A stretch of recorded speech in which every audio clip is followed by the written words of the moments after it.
Soliqlarning ko'p asrlik rivojlanish tarixi bor. Dunyoda ilk sivilizatsiya davrlaridanoq soliq munosabatlari shakllana boshlagan.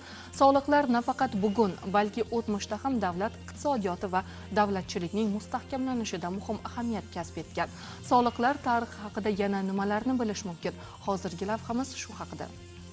Tarixdan ma'lumki, soliq solish va soliqqa tortish jarayoni uzoq o'tmishga borib taqaladi. Ilgari ular boshqacha nomlar bilan atalgan bo'lsa-da, soliqlar azaldan mavjud bo'lgan. Soliq qadimdan davlatchilik paydo bo'lgan davrdan boshlab soliq bor.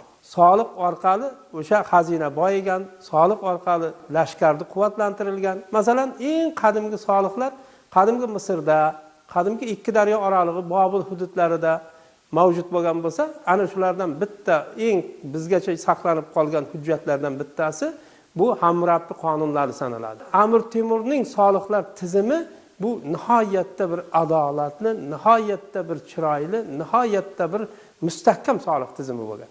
Masalan, Amir Temur davrida ham xiroj solig'i undirilgan, zakot solig'i undirilgan va qolaversa favqulodda soliqlar ham bo'lgan. Masalan, bir suv toshqinlari bo'lib qoladi. Ma'lum bir lashkar yurish qilishga to'g'ri kelib qoladi yoki bir bosqinchi kelib qoladi. Mana shunday bir paytlarda tavajjuhoti xorijiy degan bir soliq turi bo'lganki, bu soliq turi ya'ni favqulodda yig'iladigan soliq bo'lgan. Amir Temurda bir gap bor. Raiyat omon bo'lsa deydi, xazina but deydi. Xazina but bo'lsa, lashkar baquvvat.